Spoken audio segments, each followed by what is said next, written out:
All right, and we are back here on the GSMC football podcast. And for the final part of the show, I am now going to rank the playoff games in the NFL, well, for this weekend, from least exciting to most exciting, or least intriguing to most intriguing. So let's get right into that. Now, first off, I want to say I think all these games are good matchups. There's not one that I look at and say, yeah, this one's going to be terrible. All these games are going to be good, or I hope. I hope there's no blowouts. There might be one or two blowouts I could see, but there's not one matchup that I look at and just think, yeah, I'd rather not watch this. Even if I did say that, I would still watch it because it's football. But let's go through it. So at number 6, I have the Ravens and the Steelers. Now, I might get some hate for that because it's like, how could you put them last? We've seen it already. Well, not in the playoffs. Not recently. I think the last time that they played against each other was the 2014 season in Pittsburgh. I think that was the last time they played them in the playoffs. Joe Flacco, Steve Smith, Justin Forsett was the running back.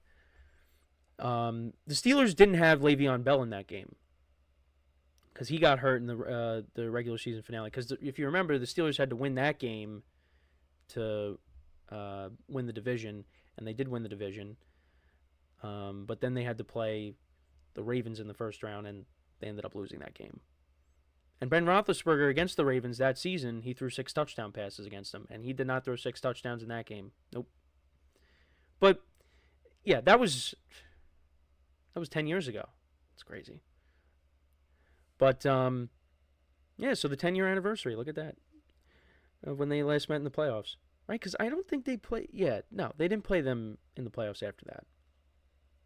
But I have it at 6 just because, not because of the history of the rivalry, but it's just because it's just the current versions of these two teams. Again, that's really what this comes down to. Because the last time we saw these two teams play against each other, the Ravens blew them out. Now, the game was close. It was close. There were a couple of moments in the game that kind of shifted the momentum. But yeah, the way the Steelers are coming in, losing 4 straight. Yeah, I'm just not, and it's because it's a divisional game and we've seen them play twice already. In the first game they played against each other, the Steelers kicked 6 field goals to beat them. And the game is also on Prime. I mean, that didn't really factor into it, but still.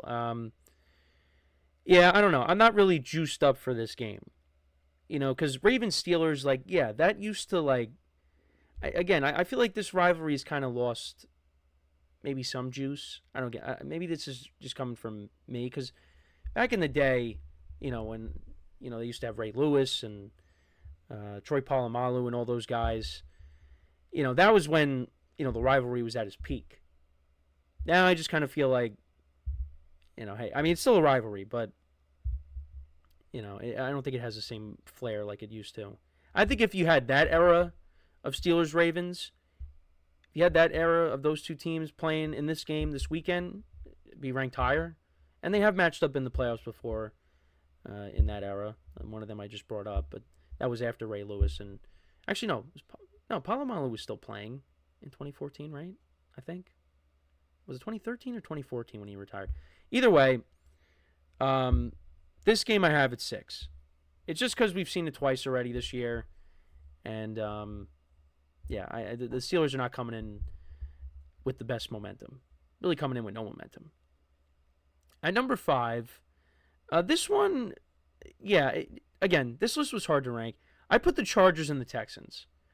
The Chargers, they were a surprise team making the playoffs. I did say going into the year they were going to be a sneaky good team, and maybe they could make the playoffs. I didn't have them in the playoffs. They did make it. The Texans are another team. Yeah, they've just been a disappointment. They won their division relatively easily because, their division was not great this year. They played in the weakest division in football. And, C.J. Stroud, sophomore slump. They're dealing with injuries. They got no Stephon Diggs for this game, of course, and Tank Dell obviously getting hurt. It's the Nico Collins show. and he's a very good receiver. They need guys to step up in this game offensively. Joe Mixon had a great start to the year, but had a very slow finish to the year. Yeah, I don't know. I'm not jacked up about it. You know, I think it has the potential to be good, but I'm just not. I'm not like. I don't know. I'm not overly excited about it. Also, the other thing too is the Texans. They just love to start the playoffs off for us. It's like every year. If the Texans are in it, they're usually the first playoff game. The first playoff game on Saturday. It's been like that forever. I brought up the tweet that I saw. They start at 3:30, or well, actually this game's at 4:30, but still, they're on. They're always the first team that's on. What does the NFL just want to get them out of the way? I don't get it. What do they have against the Texans? I don't know. But no, I mean it is an interesting matchup because we didn't get to see it this year. Because the other three matchups we did get to see, but I actually did rank them a little bit higher. Yeah, no, I mean we'll see how it goes. Again, not going to make any picks. This will be the first matchup between Justin Herbert and C.J. Stroud. So we'll see how it goes. But yeah, I got them at number 5. I don't think we're going to see like an offensive explosion in this game. I think this could be on the lower side. But who knows? I mean, both teams have good defenses. We'll see. Number 4, I put the Vikings and the Rams. Now, we did see that. That was a good Thursday night game.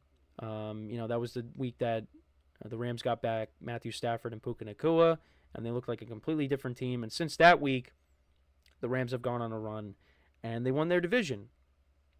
Now, the Rams, their offense, I mean, I know they didn't play their starters last week, but, the previous 2 weeks, their offense wasn't looking great.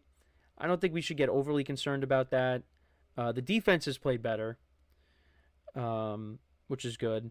But, this could be another, this could be like the game from the Thursday night. Both teams have good offenses. I mean, on the other side, like the Rams have Matthew Stafford, Puka Nacua, Kyron Williams, and Cooper Kupp. The Vikings have just as much offensive firepower with Justin Jefferson and Jordan Addison, Aaron Jones, TJ Hawkinson, and they have a good defense. So, and it's a standalone game on Monday. This will end off Super Wildcard Weekend. And, we'll see if Sam Darnold can bounce back after a rough start. But I think this game could be high scoring. Again, there's stars all over the place on offense on both sides. So, yeah, no, this game, this game could be fun once again. So I put them at 4. I do like the Commanders and the Buccaneers game. I put them at 3. I think we're going to see a much better game than what we saw in Week 1, where the Bucs dominated. Jane Daniels is a different quarterback than he was the first week of the season. He's got that experience now, gone through the whole year, and this is his first playoff game. How is he going to deliver in this game against the Bucs? Both teams, they can both put up points. Like the previous game I talked about, these two teams could put up points in bunches, and I think you could see something like that here in this game. And Jane Daniels, the last time we saw him on prime time, he had a good game against the Falcons. Let's see what he does in his first playoff game. And then on the other side, Baker Mayfield put together a good season. He's got that playoff experience. Mike Evans has got that playoff experience. Again, we'll talk about these games in more detail tomorrow. I am a little worried about the Bucs defense going into this game. But what does Todd Bowles have planned for Jaden Daniels when we go into this game on Sunday night? But, yeah, no, this is an intriguing game because I think this game could go either way. So we'll see. But, yeah, I have them at 3. I got the Packers and the Eagles at 2. That was a sloppy game in Brazil. There were a lot of points scored in that matchup. But, Jordan Love had a good postseason last year. They almost went to the NFC Championship game. Two young quarterbacks that, Jordan Love, good postseason last year. Jalen Hurts, not so good last year, but of course has been to the Super Bowl. You got two running backs that look good on their new teams, Josh Jacobs and Saquon Barkley. Um, and these teams have matched up in the playoffs before. I think it's way back when, Aaron Rodgers and Michael Vick was the starter, and the Packers had to go on the road. That was the year the Packers went to the Super Bowl. So yeah, no, I think, like I said before, I think if a team gets blown out, I think it'd be the Eagles blowing out the Packers, not vice versa. But you know what? The Packers are due for a good game, and I think they got to bounce back here.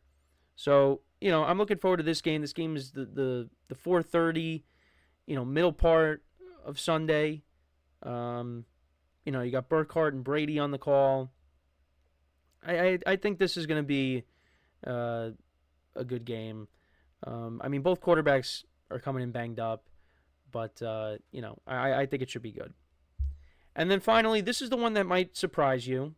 I think this is the most intriguing matchup of the weekend, and that is the Broncos and the Bills. Again, it was pretty hard to rank these games, but I think the Broncos and the Bills is the most intriguing. We didn't see that matchup during the regular season. We did see these two teams match up last year when Russell Wilson was the starter. The Broncos won on that Monday night. But yeah, I'm intrigued by it because you got a good defense in the Broncos coming in. Bo Nix playing well these last couple weeks. How are they going to do in this spot against the likely MVP in Josh Allen? I think this could be a good game. Now, this also has the potential to maybe be a blowout, but I don't think so. I think the Broncos are going to hang in there. I think they're kind of coming in with house money. So maybe they give the Bills a tough time, and then maybe the Bills pull away in the second half. I don't know. But I am intrigued by this because I want to see how Bo Nix does in his playoff debut in this spot. How are they going to at least, minimize Josh Allen? Kind of, I don't know. Are they going to be able to slow down this Bills offense? We'll see. But I'm definitely, this is the playoff game that I'm most intrigued by. But yeah, that's kind of my thoughts there. But let me know what you guys think, though. What game excites you the most? What's the most intriguing matchup going into this weekend? Let me know in the comments. So yeah, that is pretty much it for the show for today. Thank you guys for tuning in. Make sure to check out all the other shows as well. Make sure to leave a like, comment, and subscribe to the video. And until next time, I'm Kenneth Grunfelder signing off from the GSMC Football Podcast, brought to you by the GSMC Sports Network. Have a good day, and I will talk to you guys tomorrow. Take care.